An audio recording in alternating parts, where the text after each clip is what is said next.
Okay, so we met the limit and continuity of functions. So let us review what is limit means.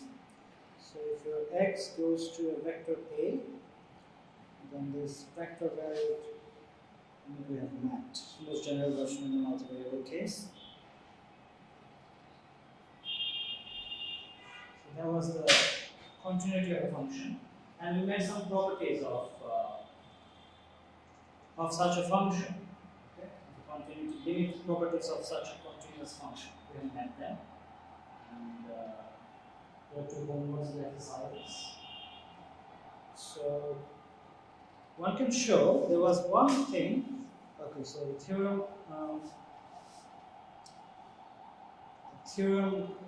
Well, let me call it 8.1 from Apostle, because I haven't given a number here. So I don't give a number, then I figure out in future. So I'm going to use Apostle's numbering. So we have seen that if I'll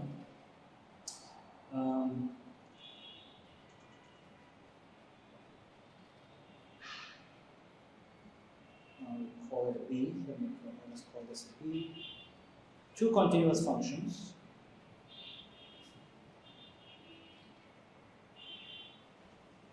Then one of those limit properties was 8.1c property, which is that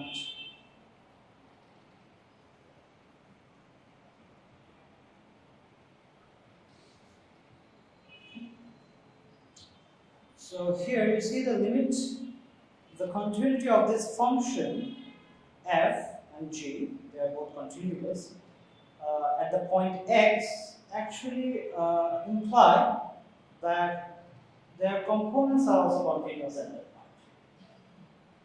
Because this is a dot product, so it must hold component by component at that point.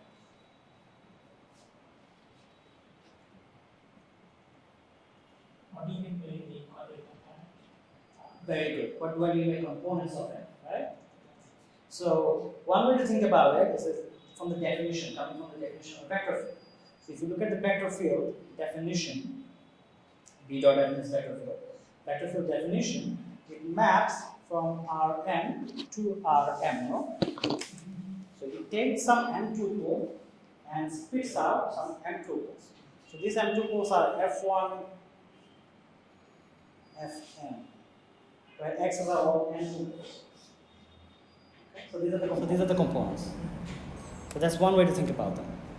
Another way to think about them is if I introduce something called a unit coordinate vector. Okay? So let Ek be a unit coordinate vector. So it's a very standard coordinate vector. So I will also write beside here standard.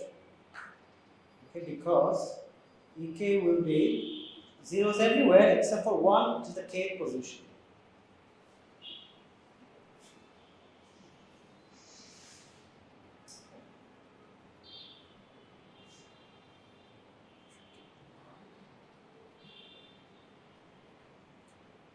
And you can easily see why it's called E. Why it's called unit, because Ek, so careful, the norm of this thing will be 1. That's the name for the unit. So using this special vector, we can find the coordinate, we can find the component of f.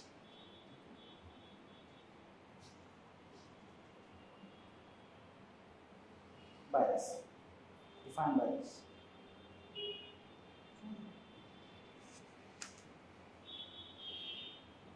Now you can break it up into components. This is a good question. So when we say the kth position will be only one, other state. That's all zeros. All the entries are zero. The left hand side is scalar, right? Left hand side of C. No. This one. Oh, this is scalar. Yeah. This is scalar. So each of these component functions are scalar. These are all scalar fields in a sense, actually. right? If you look at the definition, and 2 put the real numbers. So these are all real numbers because we are working with real spaces, basically, real metric spaces. This is pretty complex, but we are working on real spaces. Yeah.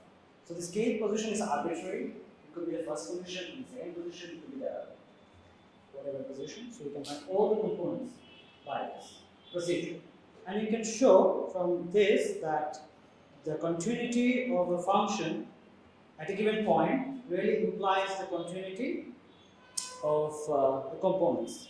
So I'm writing here the continuity of a function at a given point implies the continuity of its components at that point.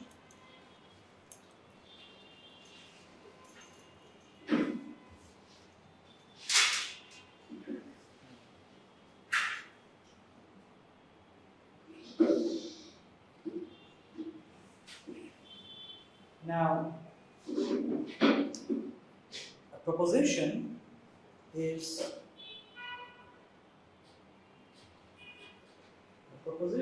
that a function is a vector. Let's just call this a vector field. A vector field is continuous at a point if and only if its components are continuous at that point.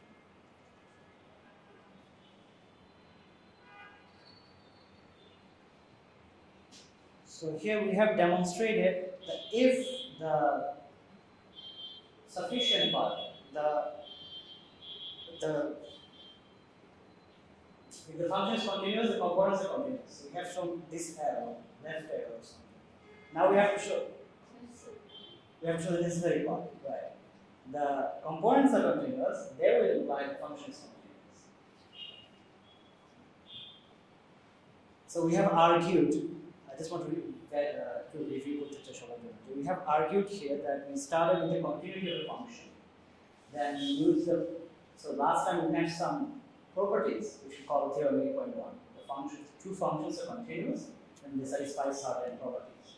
And one of those properties were the dot product is going to be this, right?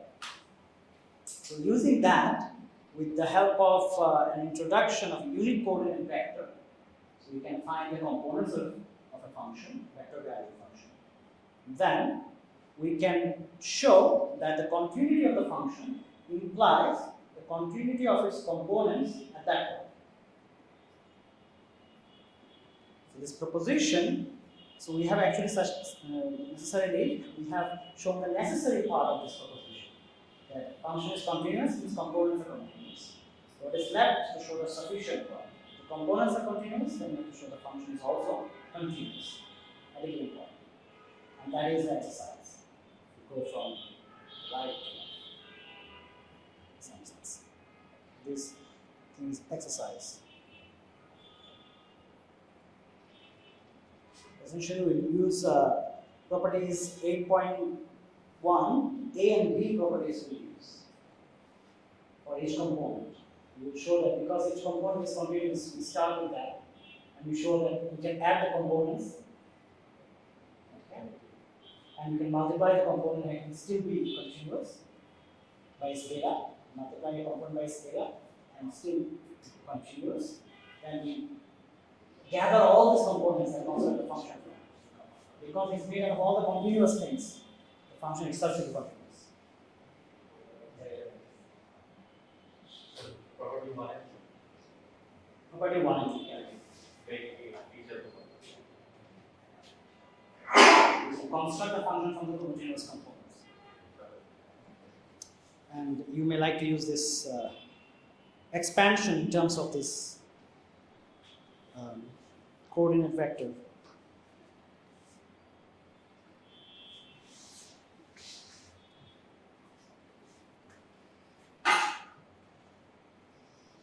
By the way, the coordinate vectors are constant vectors. They are actually not changing. Components are changing. This appears equal mechanics at all. The space is expanded, and the coefficients of the functions, we have some fixed spaces. More complicated problems. So, this is good. Any questions? So that means we are not considering reference frame of particle, like say for rotational problems, we take the coordinate system changes. Yeah, we're going with some inertial coordinates. We're working with some inertial coordinates. Rigid coordinates. Yeah, but for this proposition, did you prove one direction or you just stated both the directions? I argued for one direction. What was the argument? The argument was this based on this formula, this identity. I mean, are you proving that direction? Yeah. Because it's true because these functions are continuous to start with. Okay. F is a continuous F map. is a continuous function. G is another continuous function. Now you are supposed to prove that each component is a continuous map. How do you prove that? Well, we use this dot product. Yeah. And we break it down to all components. Okay. So left side, this is continuous. Now this is this is a number which B1 C1 plus B2 C2 plus Bn Cn. They work for each component. Okay. So because it comes from continuous functions and right side must be equal to the left side, I can just pick up all those terms one by component wise. Would you please explain a little more how that proves that it's continuous? So I can choose Ek to be E1, okay, for example. Mm-hmm. So I have this.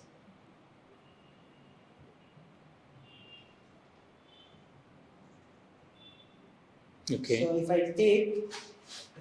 you take this to be only one component. Mm-hmm. So Fk, and this would be Gk. Okay. Well, write it like that. Okay. This would be some Bk, Ck.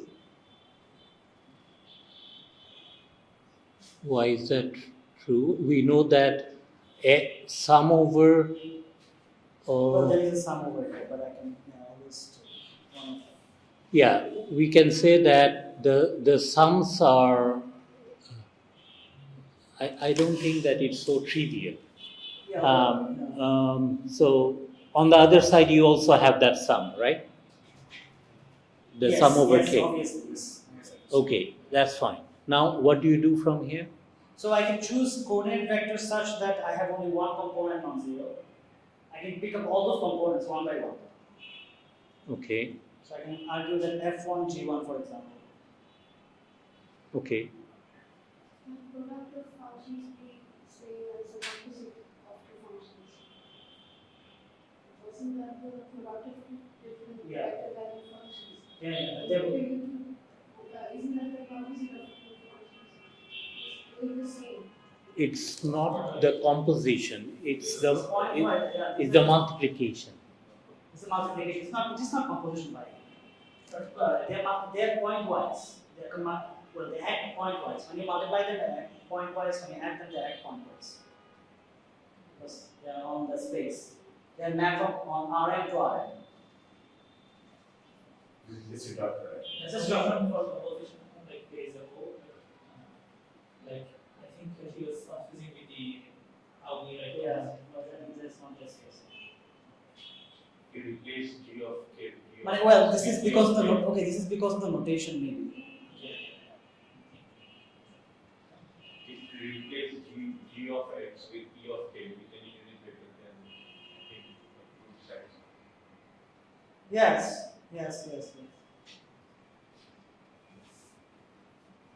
take this to be ek vector. That will be fk. There will be on the right side. Now that will be identity, so there will only be k. No? Yeah. That should be true.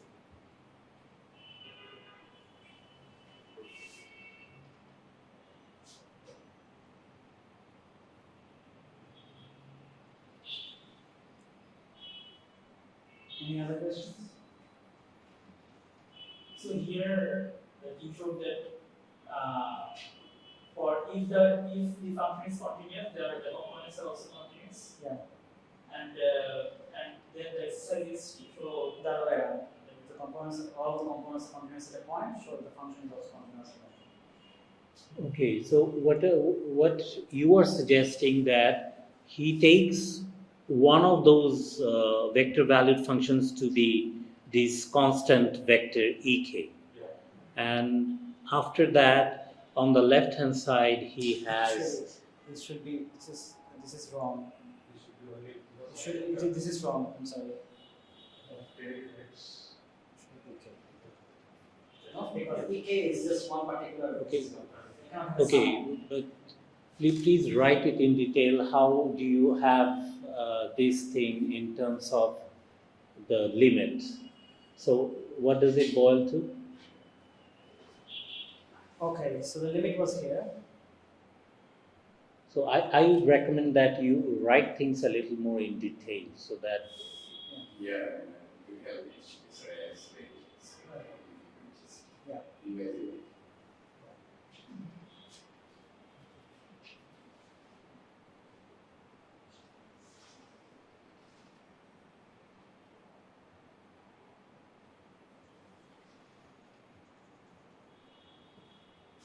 Sure. this is b vector dot ek.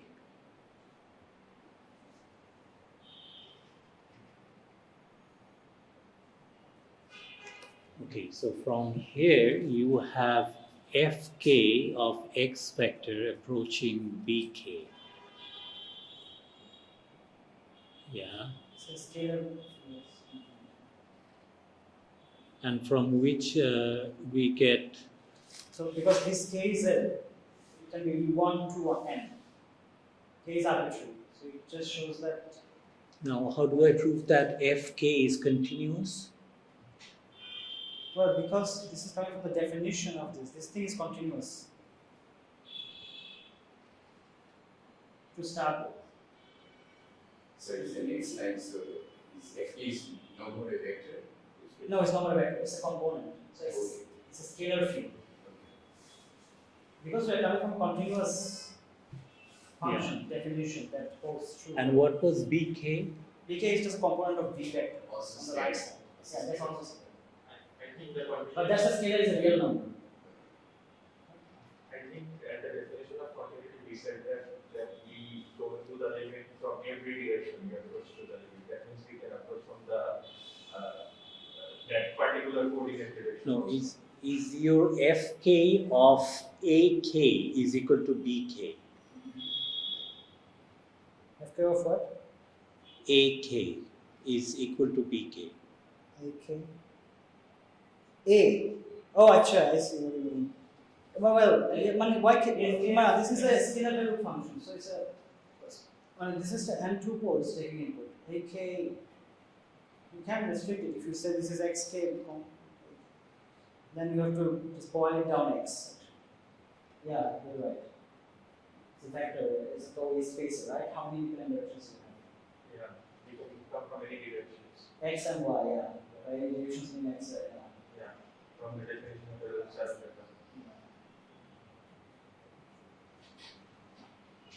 So you're saying that the last line means that the kth component is continuous. Yes, case component is continuous. Kth component is continuous, which also means that bk is the kth component. Sorry, bk is the value It's of the limiting value. That's how it would be continuous. মানে এটা continuous মানে তো এটা এটা এটা যদি exist করে এবং মানে it has to be true. It has to exist and it must be equal to that of kx as x goes to a. The first one limit must exist. And then must be equal to that value. So what I want to say is that if so, how do I prove a scalar valued function is continuous? In order to do that, I have to show that as the x variable approaches something, f of that variable approaches to f of that the converging value.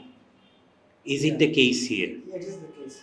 Yeah, but in order to have this case to be what we want, then fk of ak should be bk, right?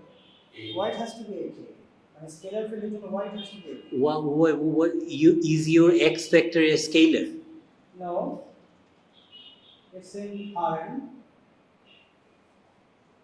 Okay, so F is a scalar, it should be Rn to R. It's a scalar field.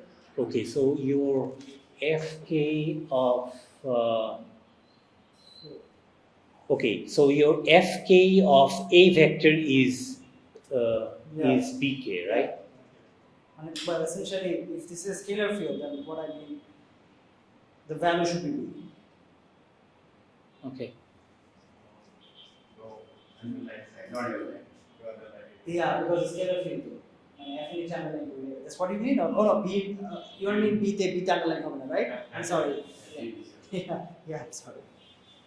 Thank you. Yeah.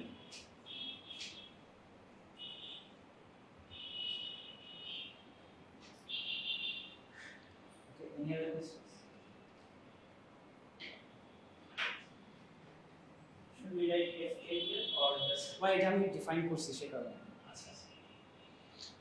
So this was the trick, to take one of those vector valued functions to be the constant vector ek vector, and then apply that limit theorem.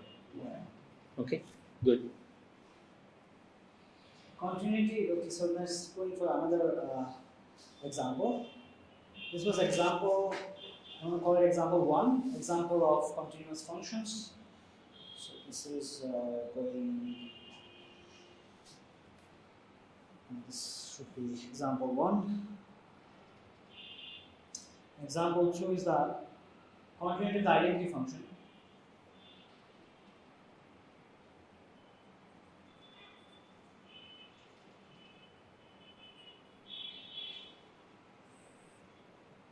So if you have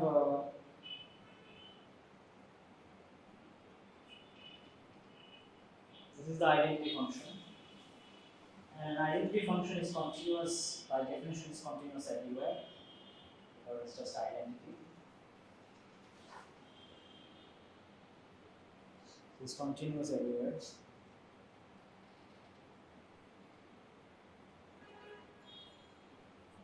Everywhere in Rn.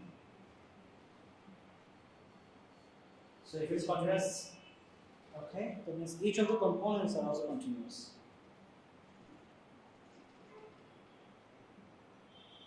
So should be x1.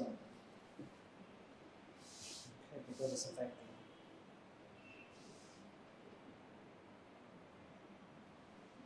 And also continuous.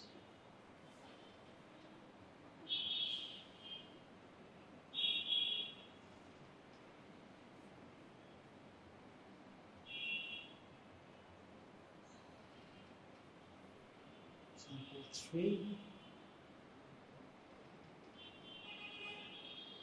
Continuity of linear transformation.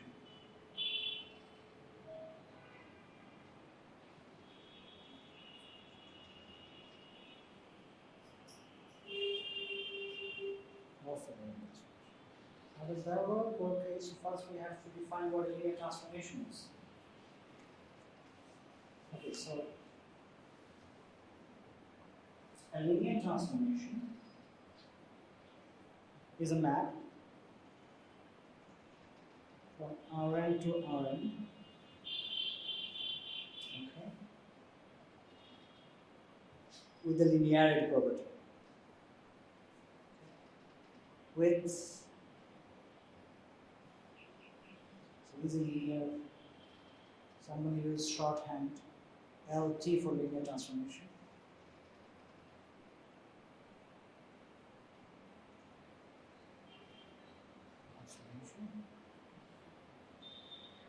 linearity property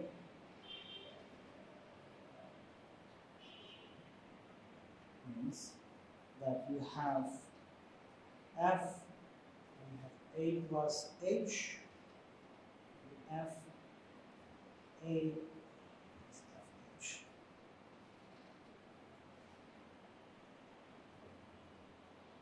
So that's linearity comes out of this.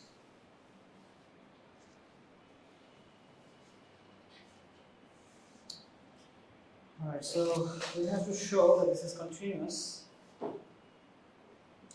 So the function at one point is continuous. So we can use just the property that it is enough to prove that this thing goes to 0 as h goes to 0. So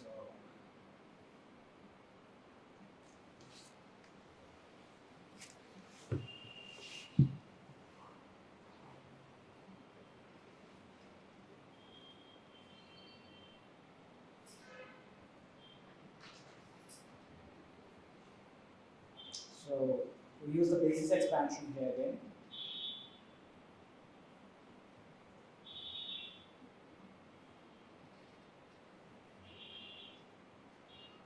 Let me break it down.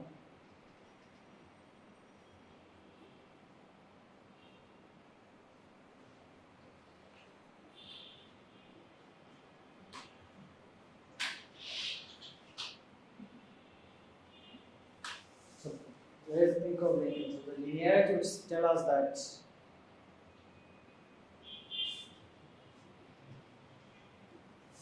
But in the definition of the linearity property, you did not multiply any scalar there. yeah, I should also say that this is some lambda a should be lambda f. So linearity property actually takes both. So linearity, both of them should be mentioned. They come from the definition of vectors, linear vectors. Sorry, definition. So lambda is something which is a real number on which we are doing the calculations, scalar calculations.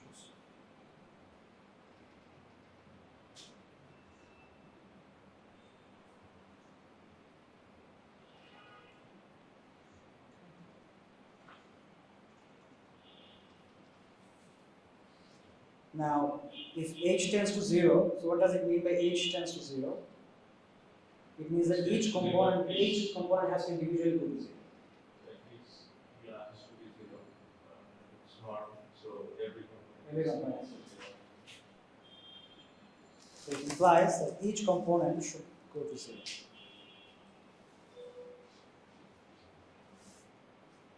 For any I element of this index set, which is from 1 to n.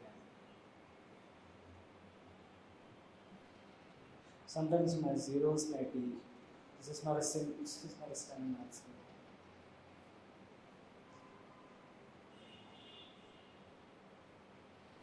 So this is not a vector, by the way. HIs are going to 0. Each scalars. So therefore, we immediately see that this is true. So if we imply that H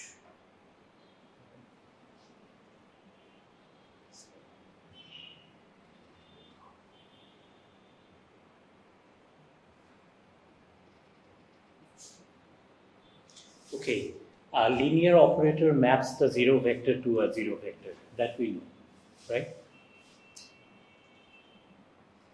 So you are proving that when H is going to 0, it's not it is continuous at all points, or at just at all points.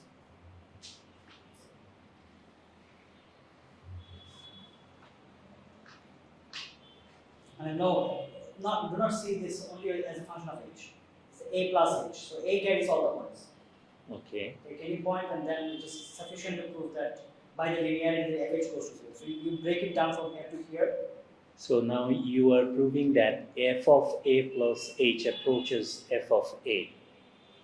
F of x, yeah, I'm actually, yeah, you're right. Yes, yeah. Right? Yeah. So, Okay. here H is the vector, right? Yeah. If H tends to 0, then all components also goes to Yeah, must go to 0.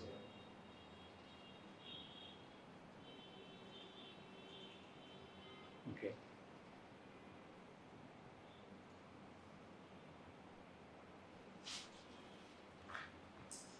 Okay, so I have just a suggestion.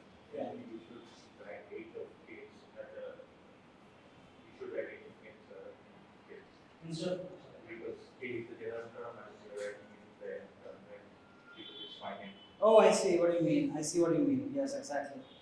We should write that. You're right.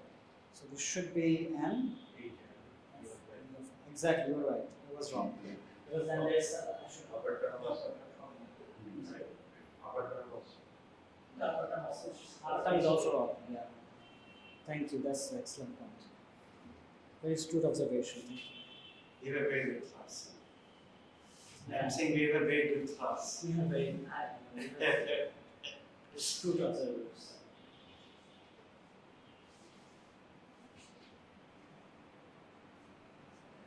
Anything is as good as its audiences are.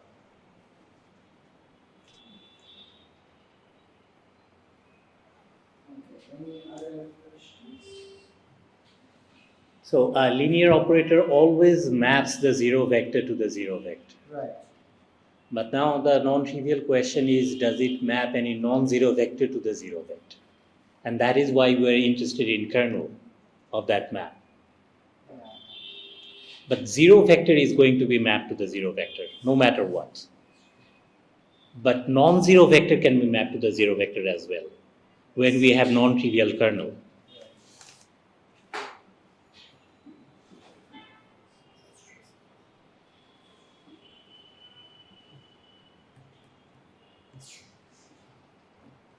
I think that depends on the dimensions of the input space and the output space, right? How many kernel terms are there? It depends on the map, the linear map that you are considering. Depending on that linear map, you have the kernel of that map.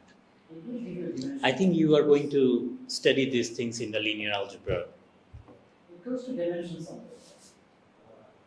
rank mappings. There is. It has something to do with dimensions as well. So we are not going to go into that.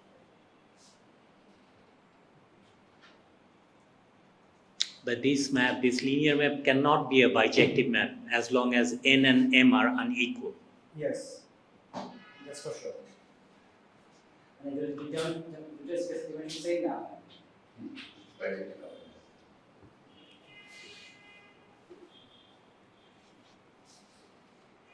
Okay, so there are two examples. I'm just going to mention it, passing by, because they're worth mentioning. Polynomial. Polynomials in n variables are continuous.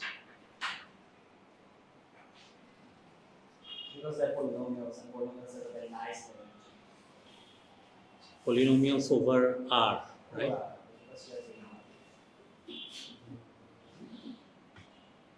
And also the fraction rational functions are also continuous. Rational functions. Essentially, the quotient of polynomials. Okay, so this is a polynomial where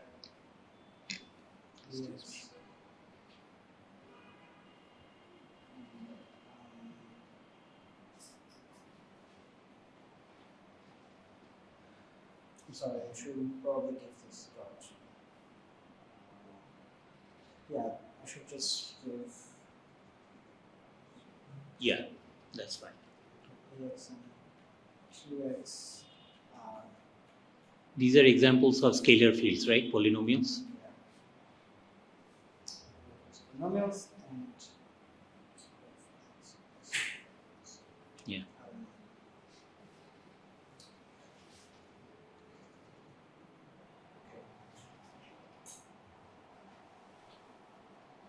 questions?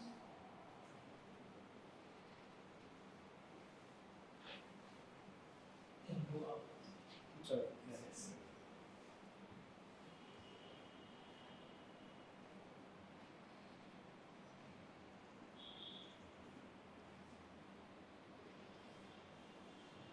So now we come to the composite functions. So continuity of composite functions. Here's a new topic.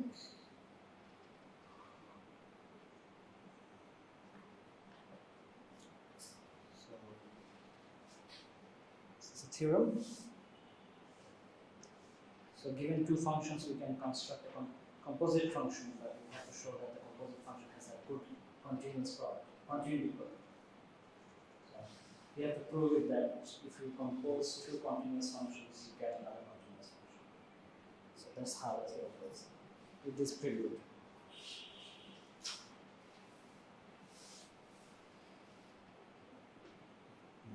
So let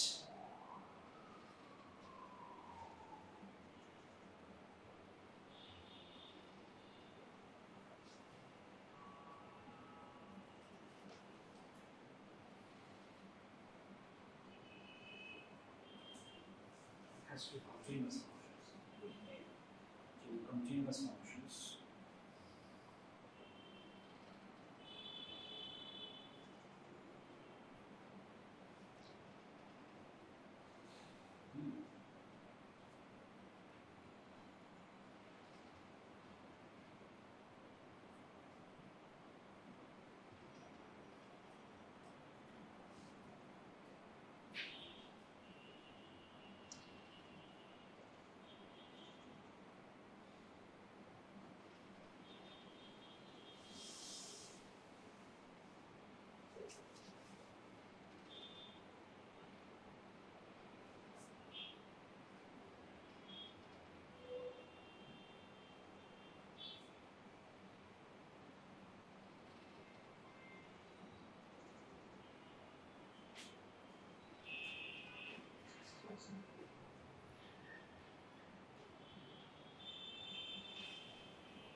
A is any arbitrary point.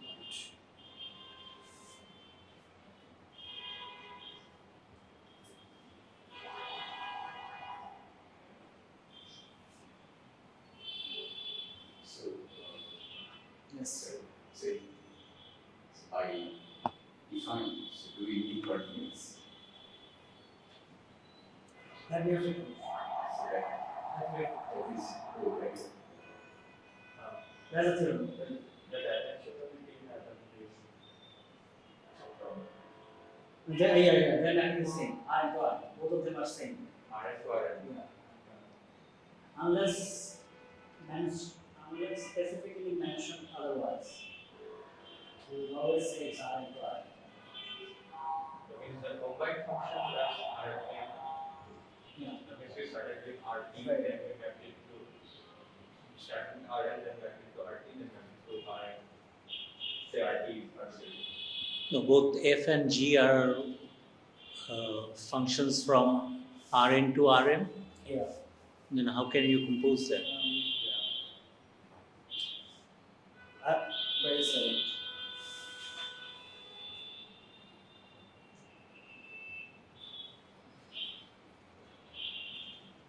So Rn, I see. Because G maps from Rn to where?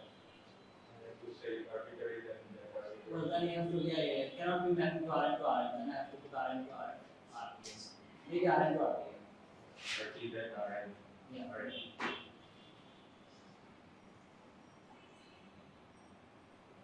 This wasn't making any sense. Okay, let me just add something here.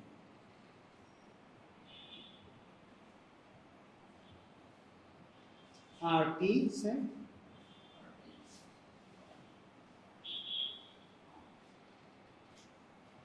So, তাহলে তো আমার আপনারা change করতে হবে।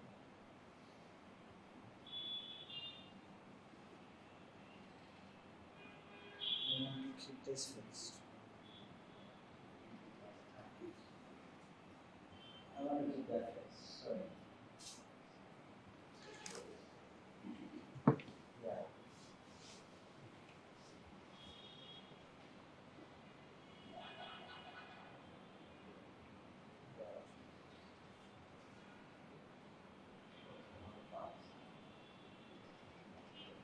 So if G is continuous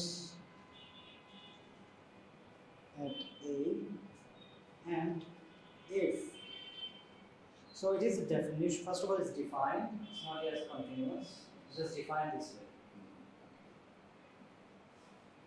Now G is continuous at A, now we're declaring continuous. So I don't even have to, well even if I mention here, it is not necessary to mention there. Because I am declaring it later. For the definition of this thing, it is not necessary that I have to say it's continuous.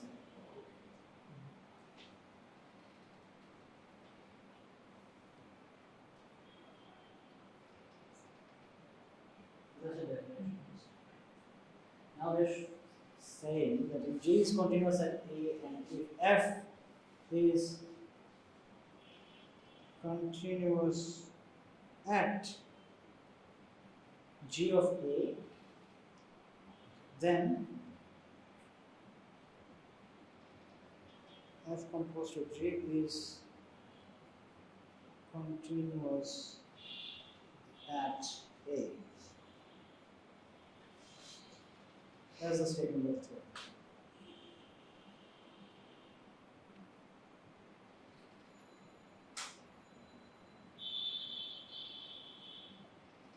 So AF composed with G is a map from Rn to Rp. No, Rn to Rn to Rn, right.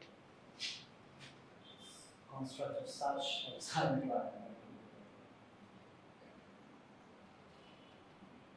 Any logical problem? Any questions? Any questions? Proof. Okay. So let the proof is systematic. I'm going to just write it down and you just call it if any all symbols. So let y be a vector in Rn and so on. Y is represented, I'm defining y to be g of x. So let y to be defined to be g of x. Defining it. And এখানে definition দেয়া আছে এগুলোর বাইরে কোনো function আসবে না, but there might be some new definitions. Y vector is in Rp, right? It's in Rp, yes. Yes, it's not Rp. Yes. And B is defined to be G at particular point, say.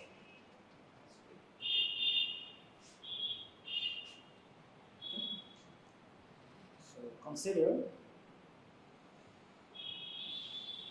this thing.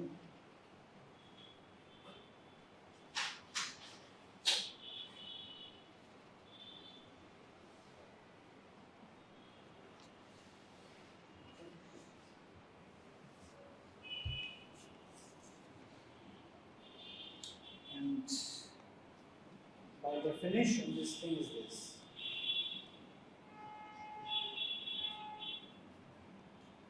That's the definition. Now, our G is continuous at A. I'm using different colors.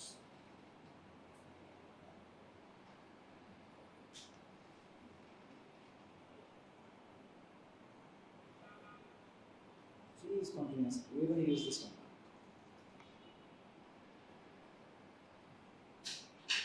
So G is continuous A, so by hypothesis,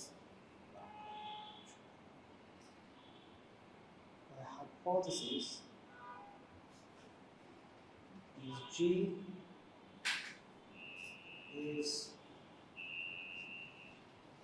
continuous, G is continuous and A of G is continuous. Okay, and let us also look at what G was defined. G was defined as Y. So therefore, as so G this goes to okay A as X goes to A. Now I require my definitions, which would translate this into, which really means that Y goes to B as X goes to A.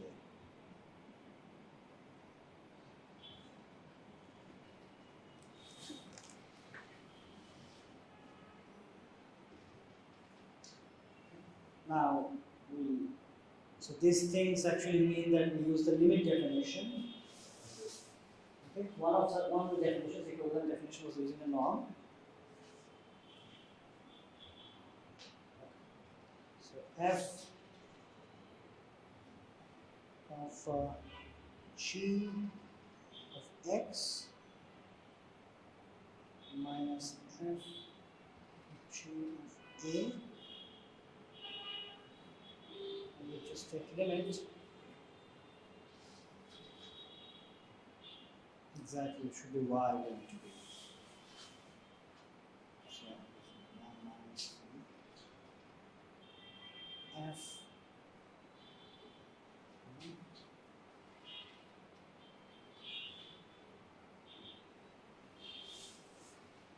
What is that underneath? Lim. That norm goes to 0? Yeah, I'm sorry. Which one? Oh yeah, these are goes to 0. These are all goes to 0. Norm goes to 0.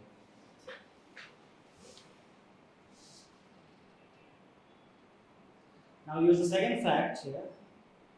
As another condition we have. If f is continuous at g of x. Okay. So that part is now we're going to use. So here g is continuous. If f is continuous at g of a, which means this is going to 0.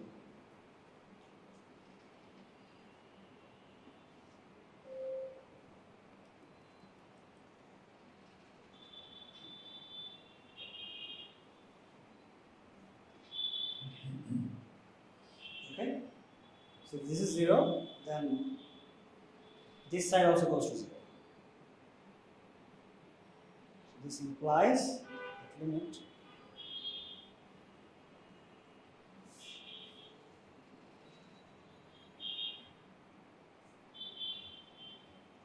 norm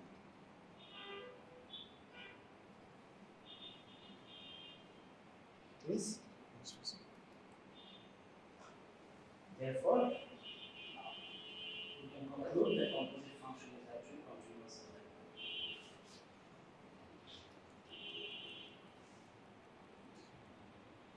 Therefore,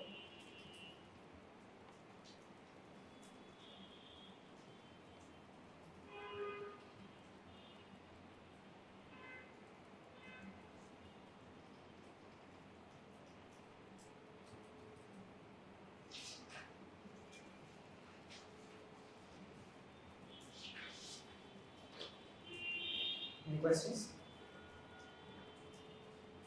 So there are many composite functions you can check. For example, log of x square plus y square. It's a continuous function everywhere.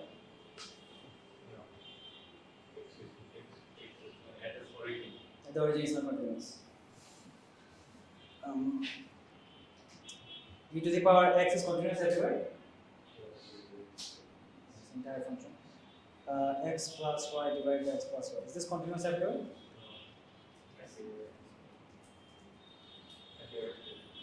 So these are things.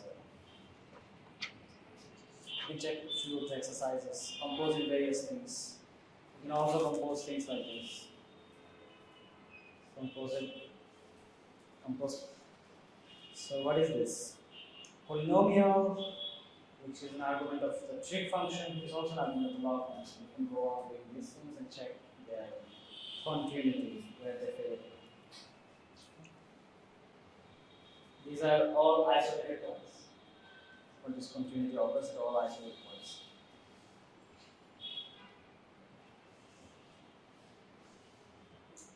Also, it can be. So it can also happen that there are entire lines. So the discontinuities may occur at isolated points. Why they have to be isolated? Because it's just one point. They may be on a family of curves. They can be a curve, put a curve to isolate.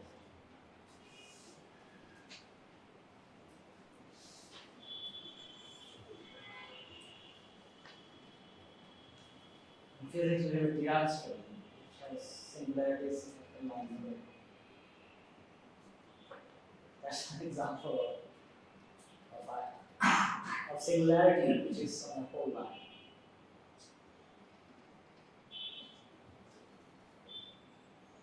There are also similar examples in complex analysis.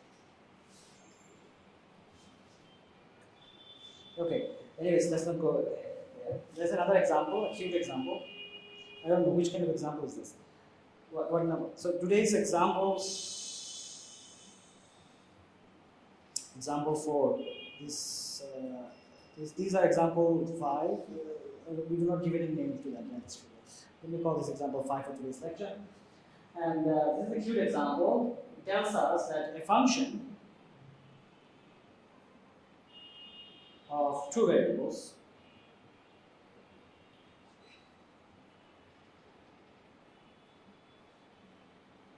may be continuous in each variable separately and yet be discontinuous as a function of 2 variables.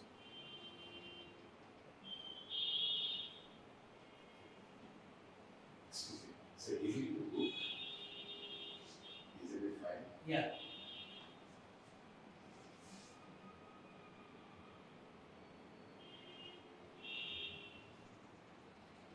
This is contributed rational functions.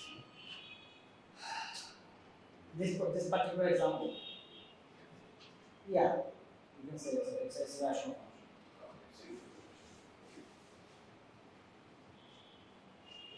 Hard to find. I mean, this failing must occur at some points. This particular, unless you model them out much. Sure. There are pathological functions when you study for other courses. I don't know. Good question. I've got an example which is not a rational function. So, 2 variables. So this example, because it's an example, let us choose a function, write a function which has this property. What is the problem with this function? If I say it is defined as a it is not defined at the origin, exactly. But it is defined at x equal to 0, y equal to 0 separately. But together if x equal to 0, then it goes to 0 by 0, which is a problem. So this is true if my xy's are not origin. And f at 0, 0 is actually 0. It's defined. So let this to be the definition.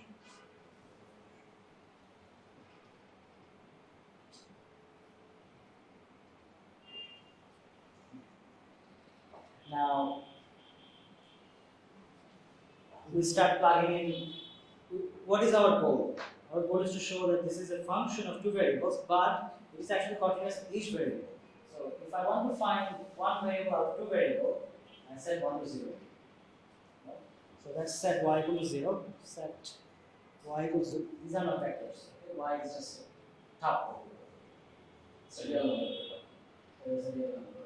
So set y to 0. fx comma 0. What is its value? 0.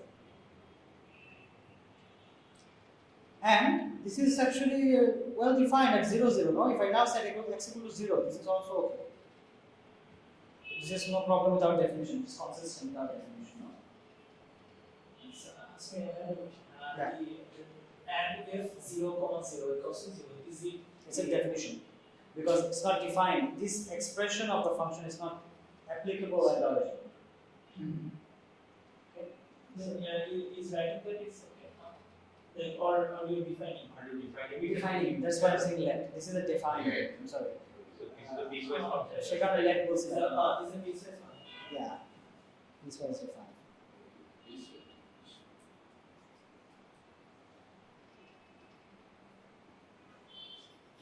So it's better to write it like this, with a curly bracket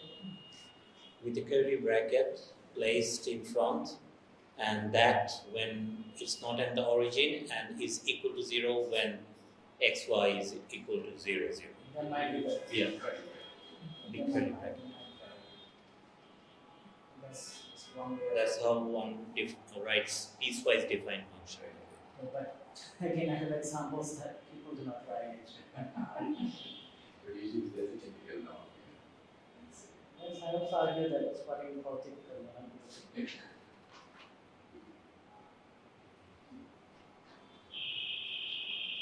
Now we're going to observations. I can hopefully say what I can see. Sometimes we don't. So this is alright, okay? This is a very boring function, but okay. But set x equal to 0 and play the same game, and you would find that this is also okay. So they are good functions of a single variable, and they are actually constant functions. Because all the points x are mapped to 0 when we consider it as a function of x only, right? And all the points of y map to 0 when we consider it a function of y. No? So এখান থেকে আমরা বলতে পারি it's just a function of x, which is mapped to 0. Similarly, from here we can say that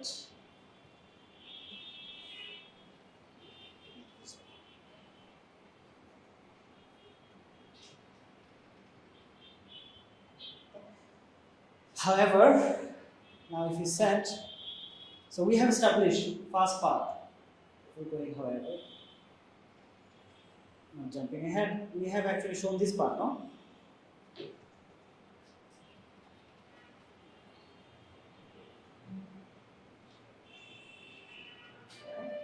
Now the second part, that's the however part. However, set y equal to x. And calculate it from the definition.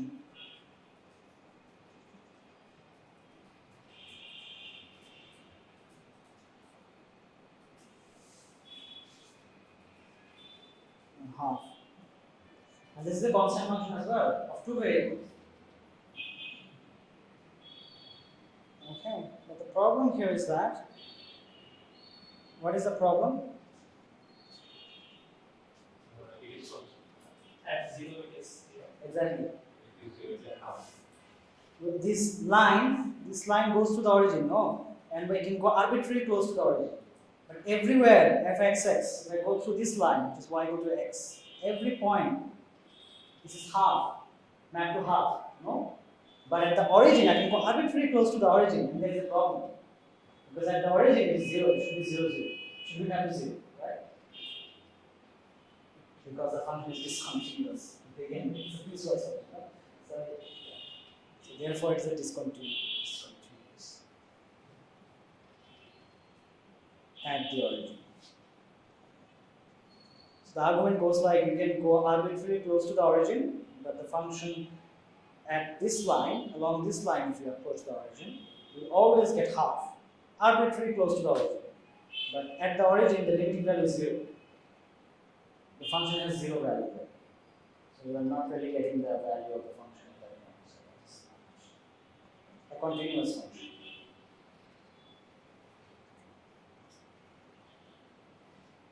Any questions?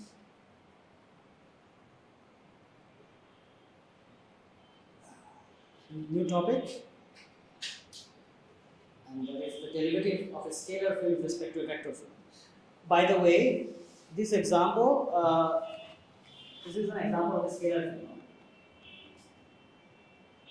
This is this is the rational function.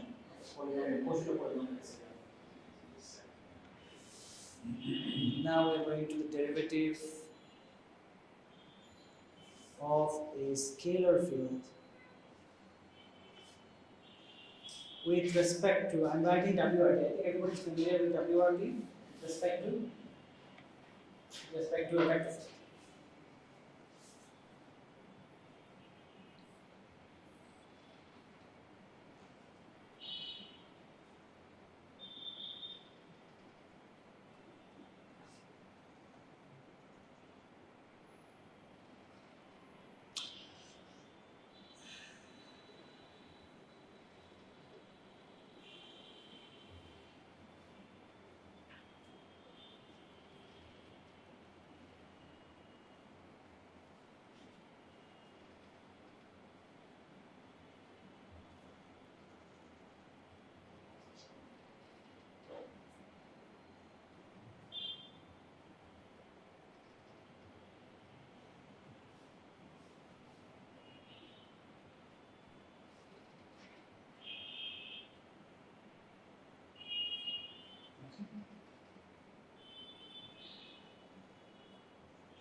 This is a set S, and let A be an interior point of S.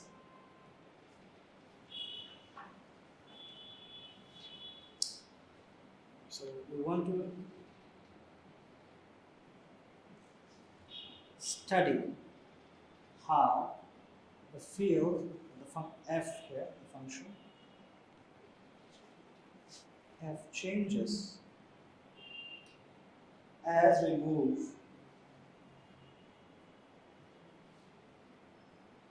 from that point A to A plus HY, okay, which is some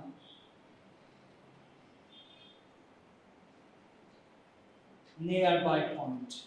Looking at it, it might not look like it's a nearby point. There might be some constraint on Y, on H. So there's a nearby point. If I have an A here and I have another point which is at the Andromeda galaxy, let's go there on screen.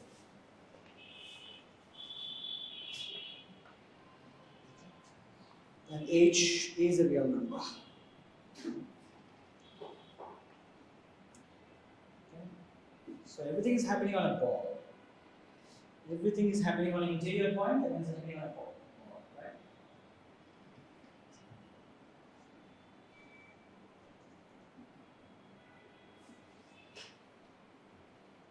So if you have A here and there's a line passing through here, so this is A, some interior point, and within the ball there is another point which is A plus HY.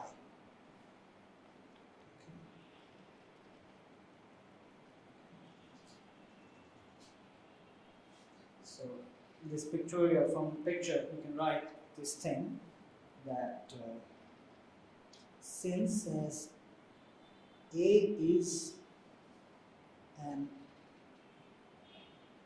interior point of S, there is an N ball. Actually, whenever I'm saying ball, it means an open ball. I don't think that a ball cannot be closed. A ball can be closed. So even though I'm writing an N ball, it should be considered an open ball. So for once at least I should write it. And next time if I forget, please interpret it that way.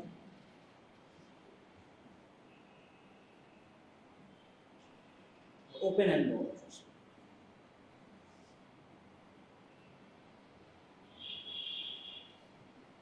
Open N ball. Lying entirely in S.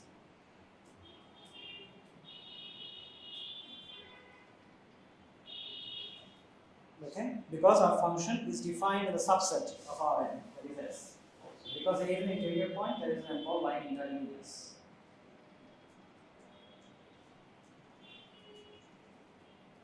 Now we can choose. We can choose H such that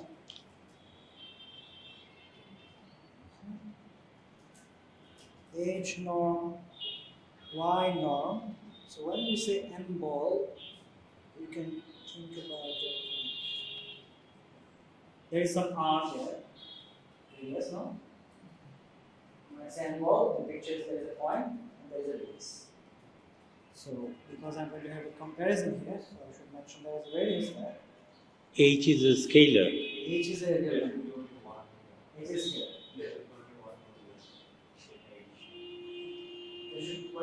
There should be only one, so yeah, because the scale is a real number, right? So that's why you're saying that it should be just one. Right.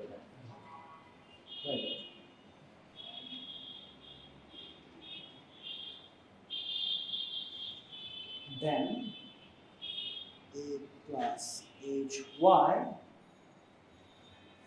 should lie in the subset S.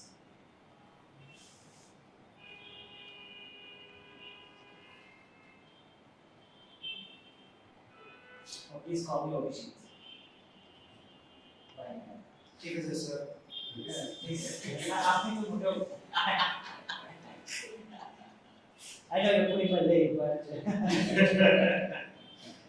You know, all my teen students call me by my name. It both in North America. Nobody calls sometimes they call professor. It's kind of culture norm, right? Yeah, the culture. So it's no harm in saying it's just a culture. Is it put you in a higher pedestal, so to speak? Well, personal thing, it's a personal story. Yeah. So I worked in a Mahou Polymer's class, and he told me we are all students. Nobody is a teacher or we are all students. Right? Yeah. The oriented culture is here. In his classes, this is about it.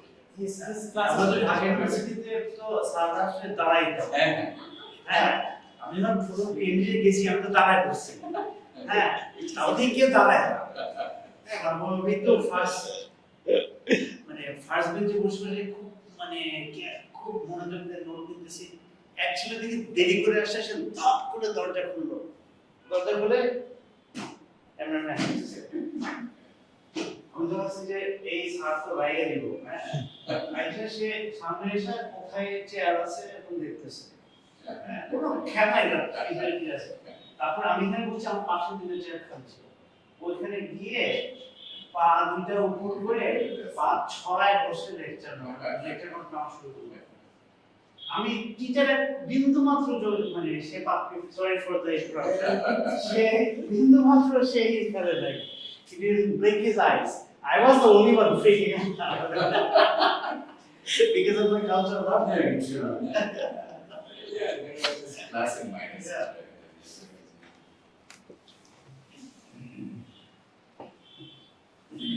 So we will guarantee that H lies in the ball. We can guarantee that. All our arguments will based on this. All the open balls. We can guarantee that we can done. So we keep H small. We guarantee that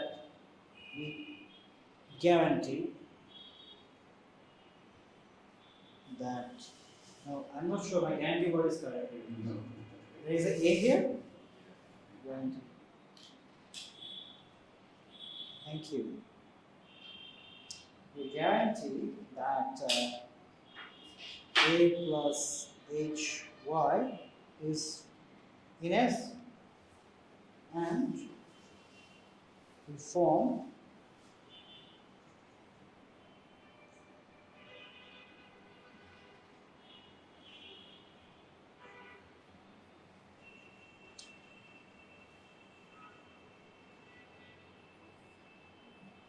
this quotient, okay, from this quotient, and it is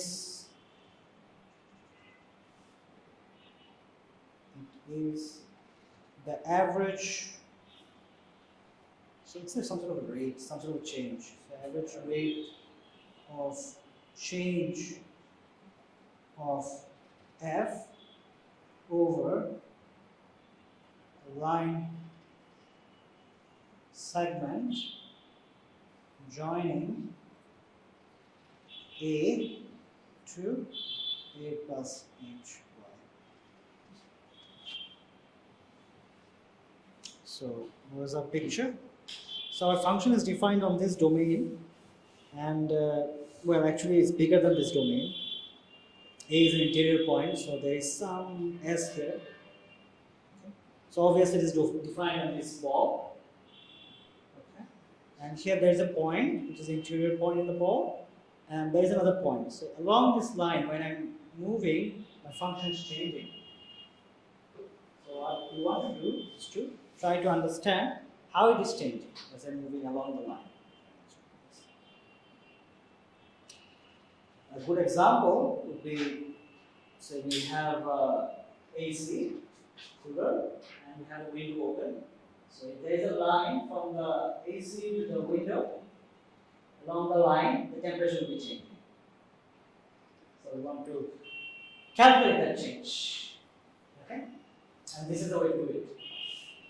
Sorry, I have one condition here that Yeah. is such that H and A is not, their multiplication is less than R. R.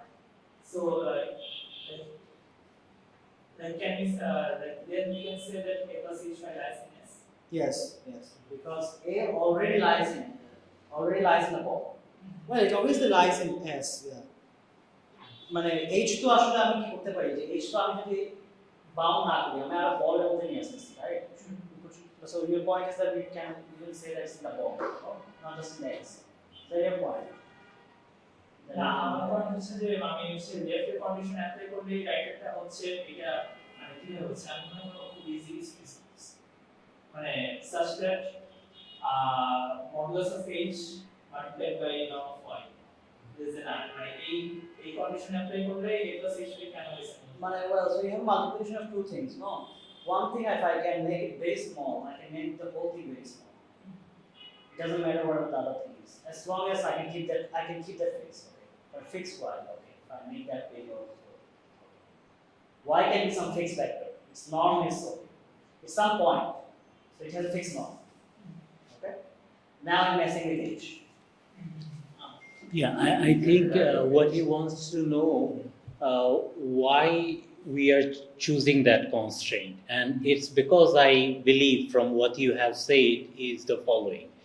You have this set S and you have an interior point of that set which allows you to take a ball which will be completely contained within the set. And that freedom, using that freedom, you have a ball and whose center is at A. Whose center is at A, which is in the interior of the set S. And you can always find a ball because of the fact that that's the interior of a set. And once you have that ball, you choosing, so given any fixed vector, Y vector, you want to write A plus HY. Y is fixed once and for all. But by choosing H, however small, you can make A plus HY inside. You can make that happen. That point lies inside the ball. For any vector Y, you can choose Y, H appropriately so that that point lies inside the ball. So Y can be here. Whatever vector you choose, you can always find H such that that point lies inside the ball. And once that point is inside the ball, that point is also inside S because the ball is contained in S. And that constraint will that will help you do that. Once you choose H such that this constraint is fulfilled, that point will be inside the ball. That's the only way from, well, that's one of the the constraint এরকম যে ensure করবে যে s এর মধ্যে থাকে। Exactly. So it's one of the, so it helps you choose H. And also it helps to do well. Data to be infinite for limit view, it makes more sense to be talking about the whole. So even smaller H will help you better.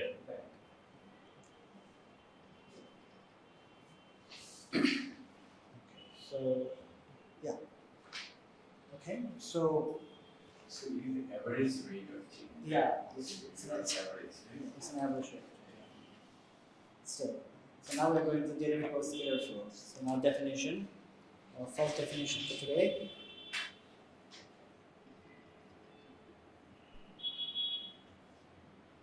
Derivative of a scalar field with respect to a vector.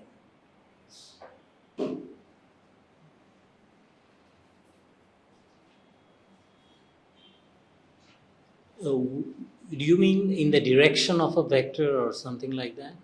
Yes. Okay. But we'll come to that point. তখন আমি norm করে দিয়ে one just ডাইরেকশনটা নিব তখন direction vector I see.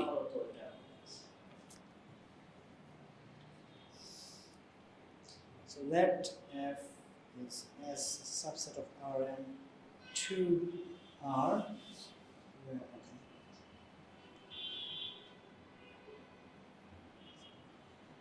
And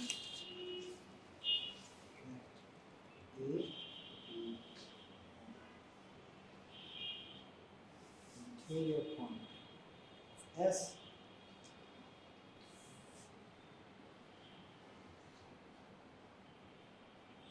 also let Y be an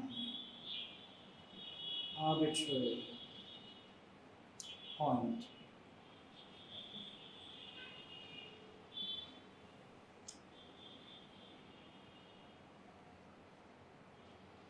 so the derivative of f at a with respect to y is given by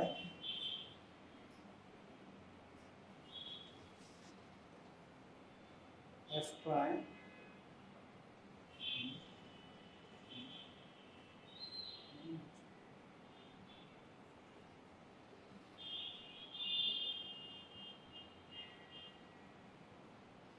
auxiliary effect. Well, I mean, it's careful exactly. Makes sense.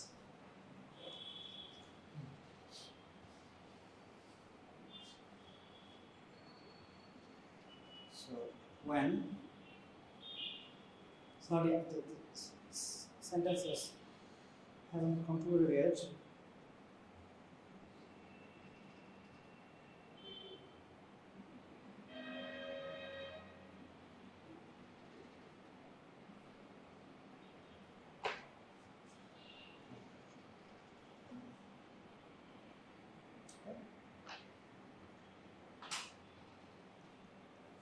That's the definition. So let's look at some examples. Do you want F to be continuous? No. No? The derivative, well, derivative exists. Derivative, I'm not saying the derivative is, limit right side exists. But I want it to be continuous.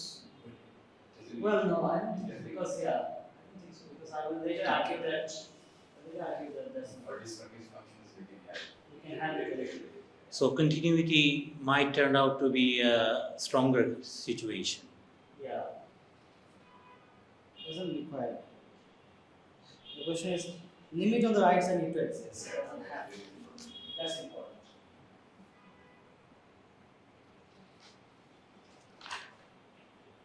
Otherwise, what am I talking about? Access to be the accessory number. So, example number 6. Okay, So what is it? Okay, so this is example will be very simple. If my y is a zero vector, so from the definition, this always exists. You know? Always exists, and this is 0.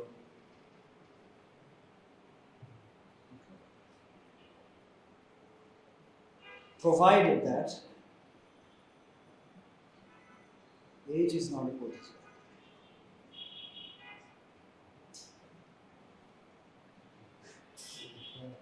Some extension today.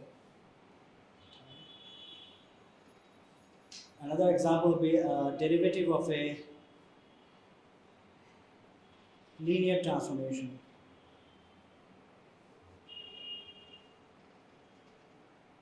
Okay, so say f is a linear transformation. Let f be a linear transformation. I'm not writing the properties of linear transformation. I'm going to use it, so I'm using it here. This we've already written it once. So here I can write this down using the full freedom or full definition of linear transformation. And this would be nothing but f of y. So it's the function at that point. So it always exists everywhere.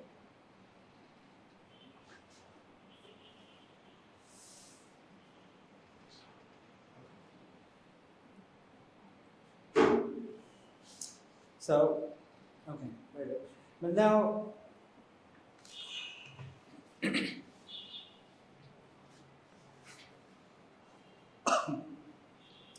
so we want to study how, so our argument, okay, to study these things was that we want to study how the function changes.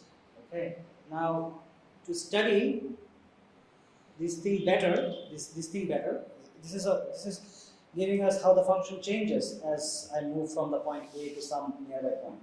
So to study this better, actually,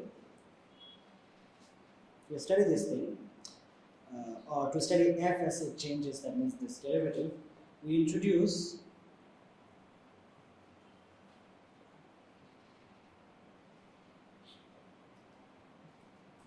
another function and define it this way. So to study this better,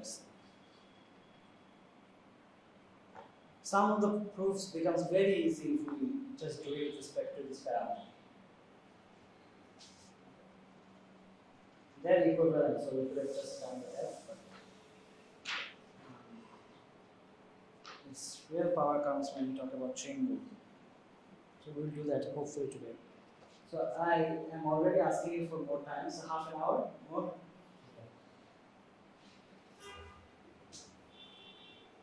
People somebody else.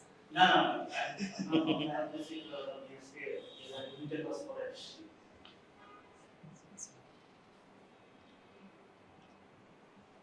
Okay, so there's a theorem. So the theorem is, as we're saying, that I have a question. Is G of P a vector value? it is. I'm sorry, what have I done? You're right. Because f is a vector, G is a vector. F not a vector, G is not a vector.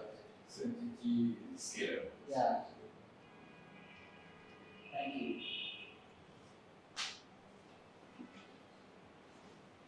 So we will show the equivalence and of the derivative of the two things. That is the content of this theorem. This theorem tells us that let again gt to be equal to f of a plus ty. That's it. If g prime t or f prime a plus ty, this exists, or g plus exists, then the other also exists.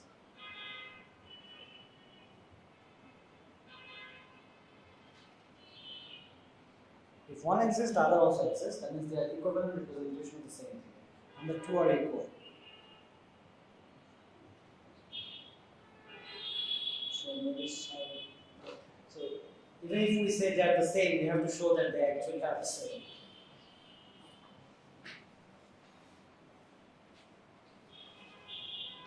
So this boils down to proving these two things. G prime T is equal to F prime A plus Y. Okay.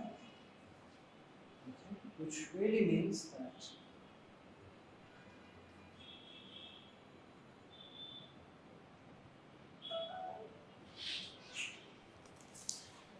the proof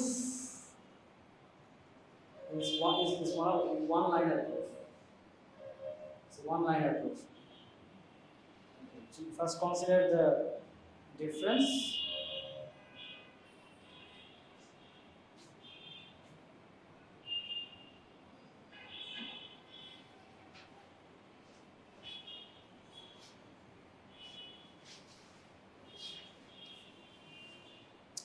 H. Let me think. I have to might have made a mess up here. A plus ty. So if I write a plus ty, I have to also introduce that, right? A plus t. Okay. Now that is correct. Left side is correct because left side only is right side I have to pay a little bit more attention. Little bit more because already a plus ty definition আছে so আমার কি করতে হবে hy টা আনতে হবে so that will mess up my f h and t এবং এটা হবে a plus ty then I divide by h then I take the limit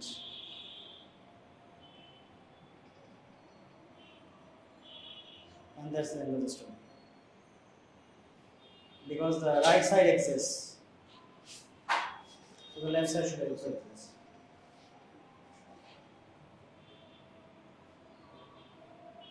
Now there should be some constraint on t, so that my ultimately my final is.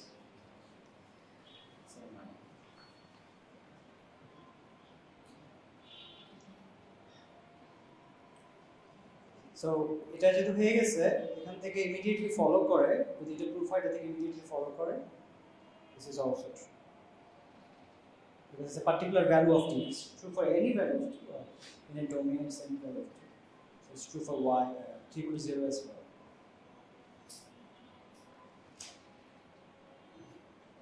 t should be small as the t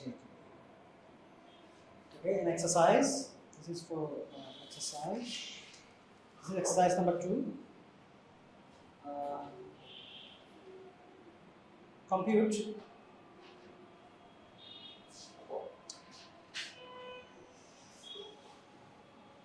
this for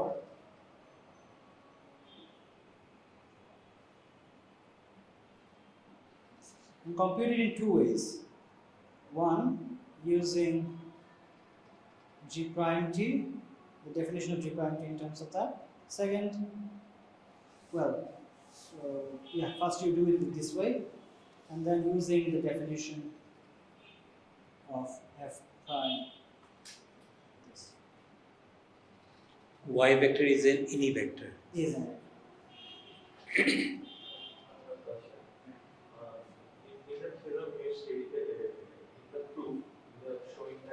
First we are changing t. Yeah. I'm sorry. In the proof I've shown that. In the proof we are showing that we are changing t, right? We are writing t, but if we take the derivative with respect to y, that means we are changing y. No, with respect to actually changing y. No, so this with respect to is not that with respect to. It's this with respect to, that's why I cleared it in the beginning. It's something like a direction along which things are happening. It's not the ordinary with respect to we do in calculus. With respect to the variable, the independent variable. It's not that with respect. Direction. It's some y is a fixed vector. We are not. We are saying that we are deriving the scalar field with respect to a given vector. Yeah, but it can be anything else. There is no restriction on y as of yet. Yeah. We are not changing y. It's fixed. By this with respect to, we mean that in a certain direction. Certain direction. We are approaching that point. But usually in calculus, when we say with respect to, we mean that with as we change that variable. It's not that with respect to. That is the reason in the beginning I said that there might be some confusion. So which has which we have now. Just when C value can be Yeah, with respect to. Yeah. But why don't we say that it's a given? What is its difference with the directional derivative? It will come. Yeah, this is what I just answered to you. That. So directional derivative will only depending on direction. This is a y vector. Mm-hmm. But if I say the norm is 1, this is the directional derivative. That's this right. will be the direction. Only depending on direction. Which direction? Yeah. This is a fixed vector in the sense that you pick it, but you Yeah. can pick any vector. Yeah. You stick to it. Yeah. You stick to it and take Yeah. it. So essentially, it's the directional derivative. Directional. This essence is already in the construction. Yes, exactly. On the line passing through the points.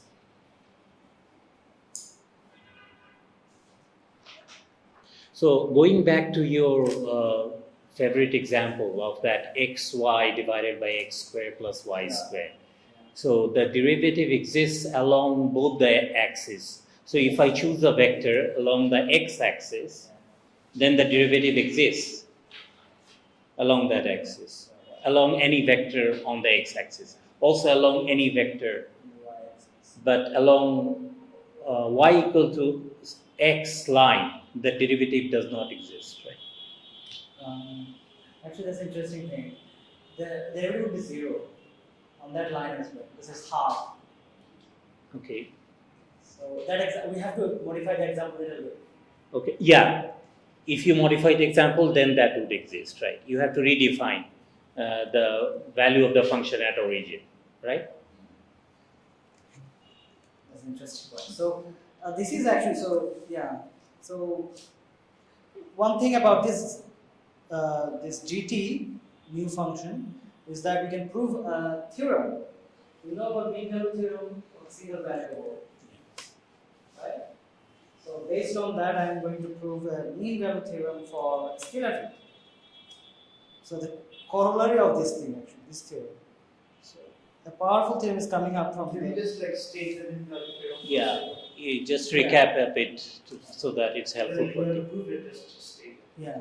So then the stating of that thing would be a bit of a thing, but yeah, I'm doing it. Mean value theorem for a single variable, because I have to do some justice on this. We're going to boil it if I'm messing anything up here. Because there is an open interval, there is a closed interval. So Yeah, you don't have to be careful about those subtle things like open and there are those things. But just convey the main statement. That's it. So let f of x be continuous on an open interval a comma b, and it has continuous or its continuous derivatives exist. And it's differentiable problem in the closed interval. Continuous derivatives f prime x exists in this, then for any point C which is in between the two points,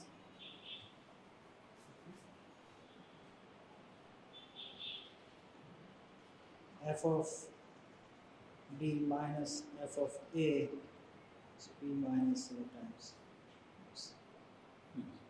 There is this should be there. This is simulation for single variable.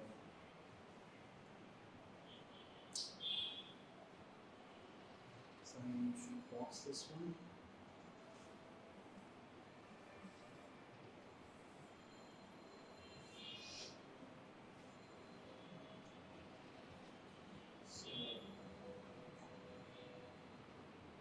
So corollary,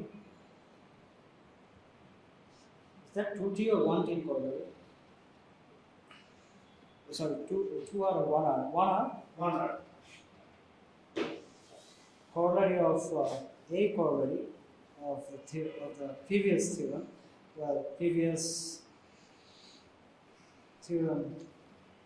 And this is not a theorem. So this one. So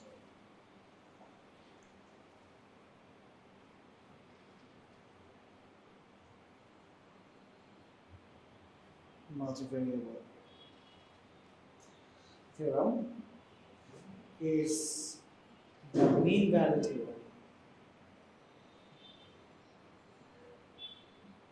for scalar fields.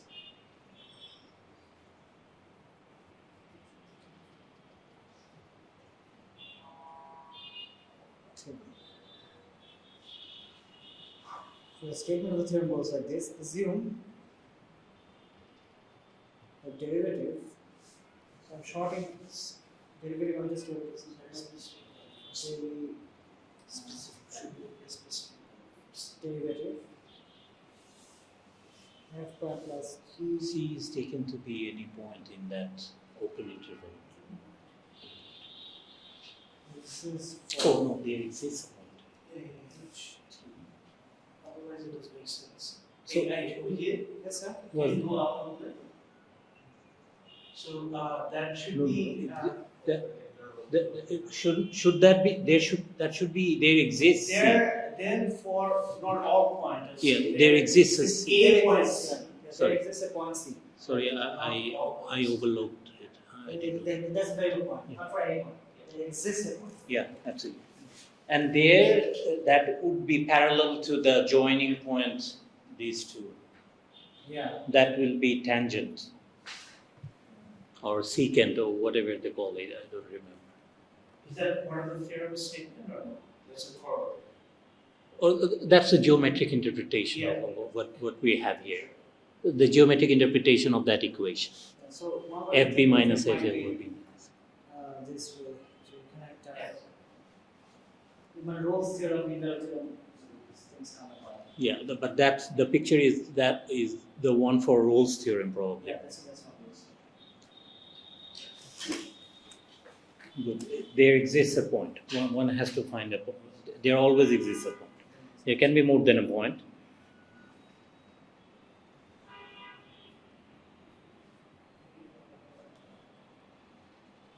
Yeah, but that comes this here and that. So each t in the interval.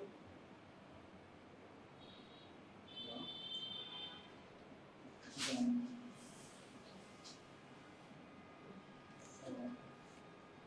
sum will theta in the open interval. We have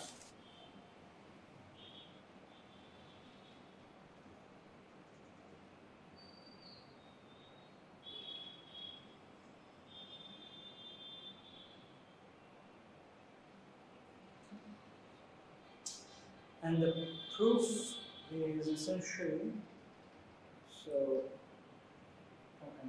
Excuse me, Abhijeet, what is this theta? Theta is another parameter which is just open interval can define correctly. Okay.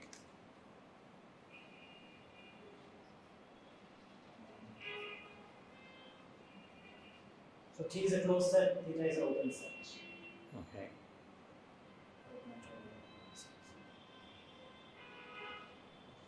Is a multivariable version of the mean value theorem? I'm sorry. Is a multivariable version of the mean value theorem? Okay. which uses the one. So it's theta is the analog of that C, right? Theta is the analog of that C. Yes. Yes.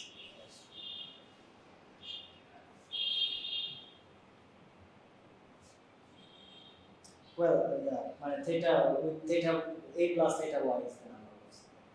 Essentially, theta brings it down. Theta is what changing them. So TDSS. Yeah, কারণ একটা point থেকে আরেকটা পয়েন্টে যাবে। Right. Okay, makes sense. So the proof is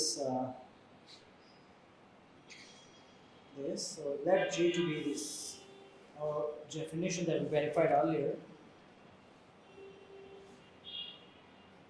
Okay. Ty. And apply mean value theorem. So we apply MVT mean value theorem to G. Okay. To G on this closed interval. Okay. And what we get, because it's one variable, GT is one variable. That's the simplification. And in the previous theorem, we proved that G prime of T is the same as F prime of A plus Ty, right? Yeah. Are we going to use that? I'm going to use that. We are going to use that. So,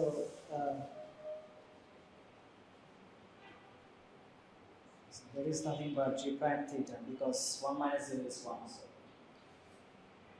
Yeah. But G of 1 is by definition A plus y minus this. And this is nothing, but that's the proof.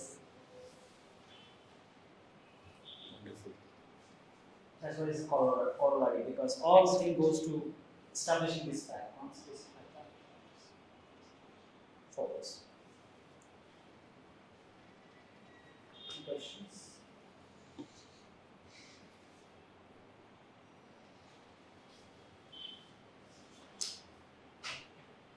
So going to directional derivatives now. Directional derivatives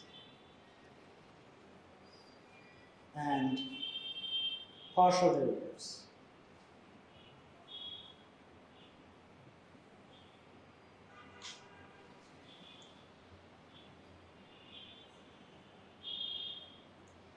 So if we take, so recall our definition. So let me let's write down our definition of this thing, the derivative. So this is recall that this thing was plus hy minus h. This is our definition. Now take y to be a unit vector. Then it's a particular just direction, and this thing becomes a directional derivative. Okay. And then f prime a y is the, so whenever directional derivative comes, I'm going to use shorthand. I'm going to call it d. It's the directional, or it's defined to be directional. So you should interpret it as the change of this function along the direction of y.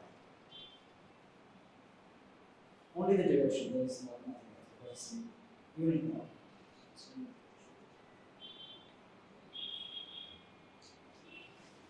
So I should write something. So it means that the change, or I should say rate of change,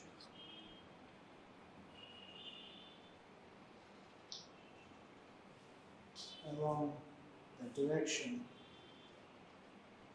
of y.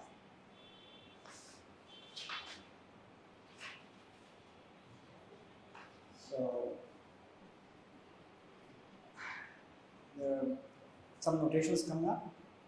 If y happens to be standard coordinate vectors, then our this f with respect to ek will be denoted by defined to be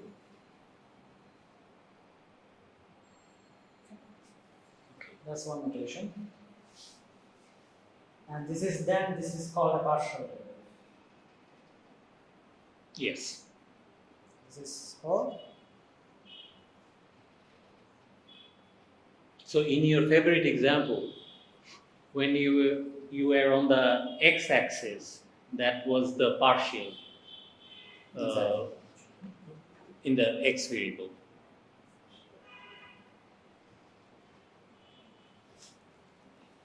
So there are many equivalent notations for the.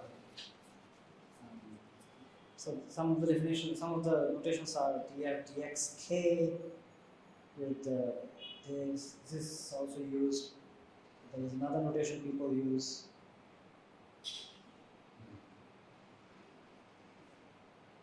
Even this one,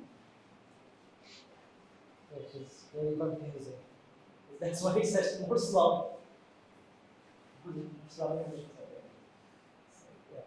So for example, you can try computing something like this.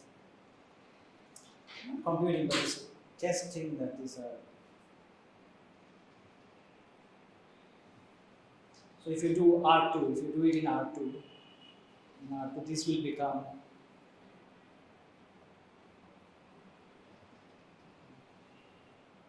then you can write f prime with j and everything else. So this will be also called d1 of f.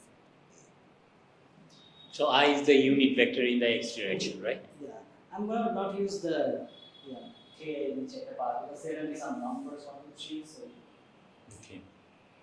it became unnecessary. Now, there is one fact is that when you take them in succession, like d1 of f, that's ddx of f. So, right? d1, d2 of f. So you should read it as a d1 chain of the function d2f. Okay? And this is dx, df, dy.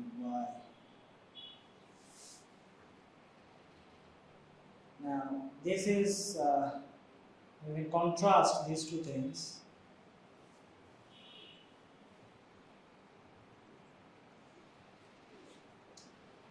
Are they equal?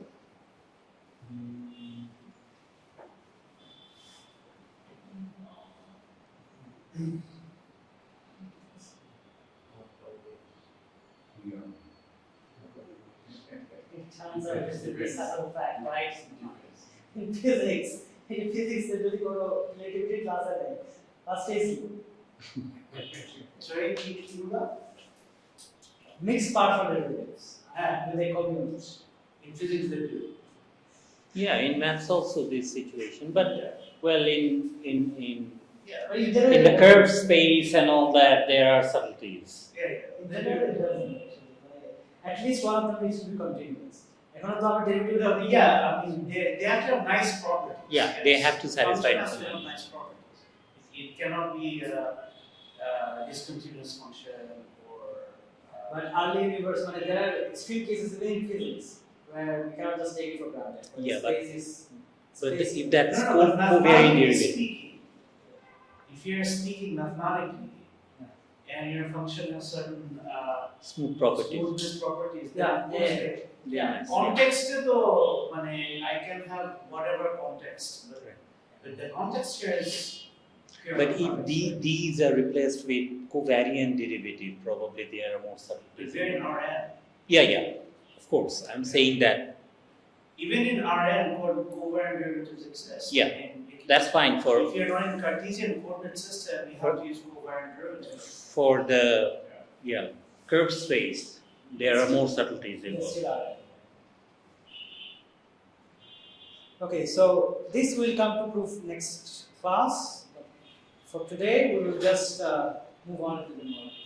I mean, even in curved space, partial derivatives compute, and partial derivatives are essentially defined in terms of coordinate patches of curved space. They're always in Rn.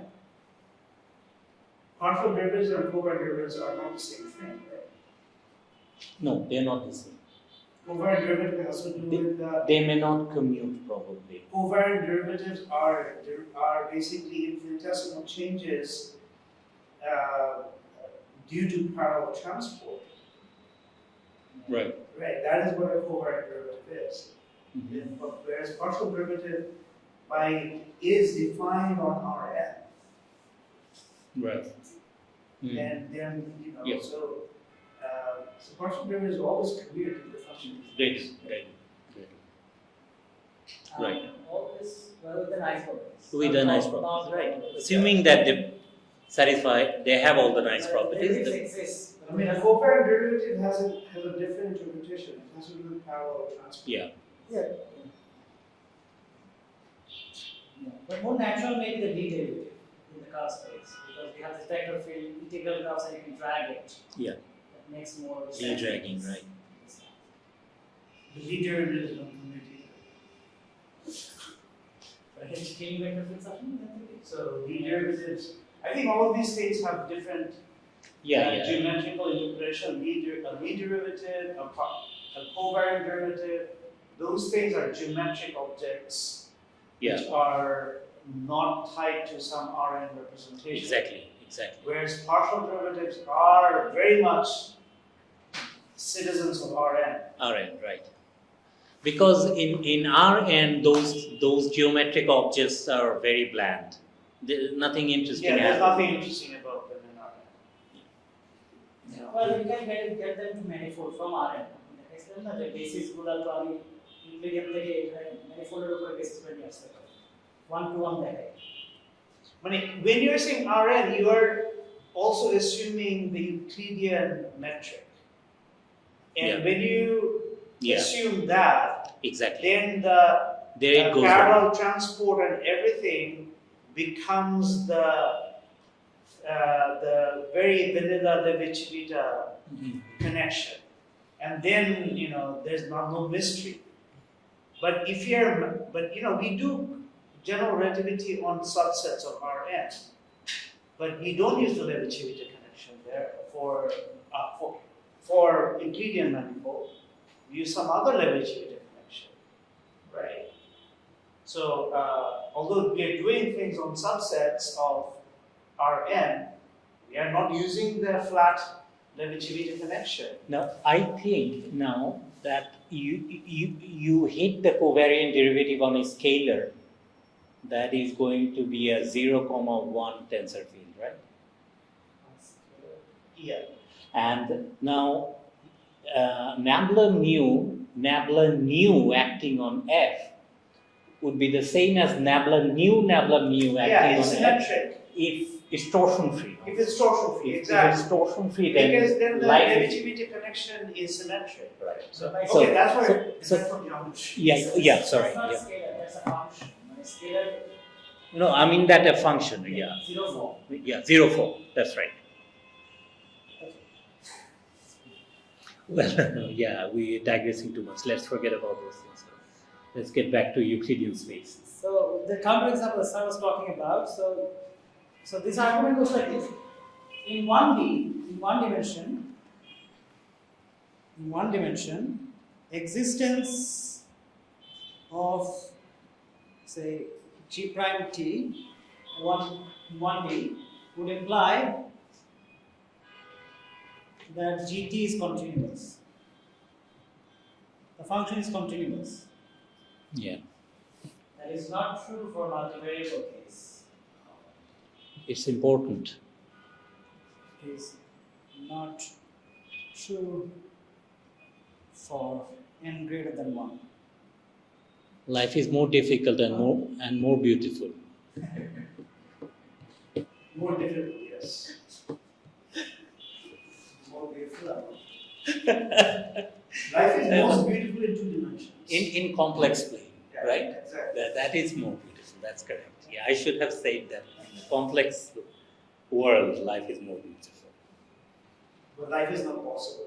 Even in the subset, modular forms are more beautiful because they're self-similar and they're Of course. So once you're done, let me know. I mean, you have a few announcements and stuff. Oh yeah. A few more minutes. I think we should, yeah, just a couple of more minutes, I think. It's just Yeah, enjoying. If it becomes too much, then we can stop. This is becoming like a Zeno's paradox. That's exactly. Stretching it a little bit, maybe. So fx comma y. This example. This is an example. So counter example. That's an example. I forgot the names. Maybe 7. your favorite example, right? Yeah, this is my favorite example.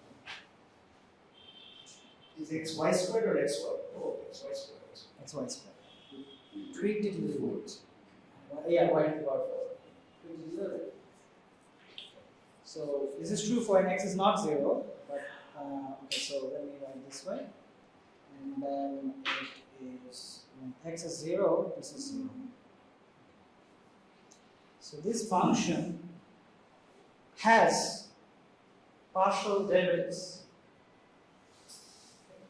Actually, it has directional derivatives, any direction you go. It has directional derivatives. We can check it. So we'll check it for two cases. Say A is let A to be this vector, and say our Y to be some tuple. Okay? Any vector in R3. So geometrically speaking, the first formula applies to everywhere except the y-axis. Yeah. Right? And for the y-axis, the second formula applies. Yeah, yeah, Is that correct? exactly. Exactly. Yeah. So that is a special line. Okay. But turns out with this definition we can show. So you just plug this into the formula. So you get f limit h goes to 0, and you start computing it. Divide by h, and a is 0, 0. So if you put 0, 0, you put this, and this is 0. Okay. So this is 0. So f of a is 0. So you have only left with this thing, which is f of a h comma b h. These are tuples, by the way. This a and this ab are different. So h. Then you use this thing. And the limit h goes to 0, and limit h goes to 0. Well, I mean, let me not do this. You can do this yourself, and this is long history. You can do this, and it will turn out to be this number. Yeah. Can you replace that a with some other variable for the A with some other variable. Okay. a vector a. Vector A. Okay. Yeah.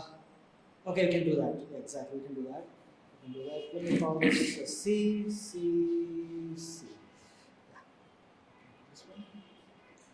H. So we can verify that this is true. And this exists. This exists for any vector, no? If we take limit h goes to 0, it exists. Sorry, this is. So we are plugging this in this and finding this expression. Sorry, what's the left hand side? Limit h goes to 0. Is that f? It's C F. vector plus H plus. Oh yeah, that's why the আচ্ছা আমি just এখানে That has been erased. yes করতে গিয়ে আমি হচ্ছে খুব বেশি জিনিস ইউজ করে ফেলছি। Okay. Thank you for the confused face. I could see that there is something confusing. So h times t, y. H times y, yeah. So and the special line, so you can also do it for y. The special line y and y-axis. You can do the same thing, and you can show that this is also okay. This exists actually.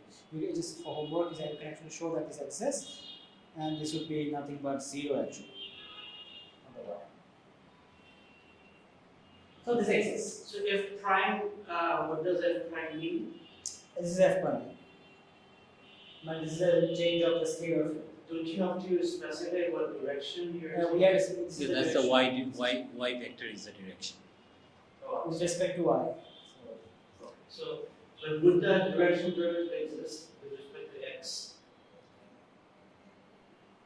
No, it's not. Y is not the. Y is arbitrary vector enough. Oh, I'm sorry. Tensor, yeah, that's. With the y vector a But comma you b. have, sorry, I don't, can you go up a little bit? So you have f, which is a function of x and y there is a scalar. And then suddenly you have y, which is also In fact, Y as a bar, as a vector.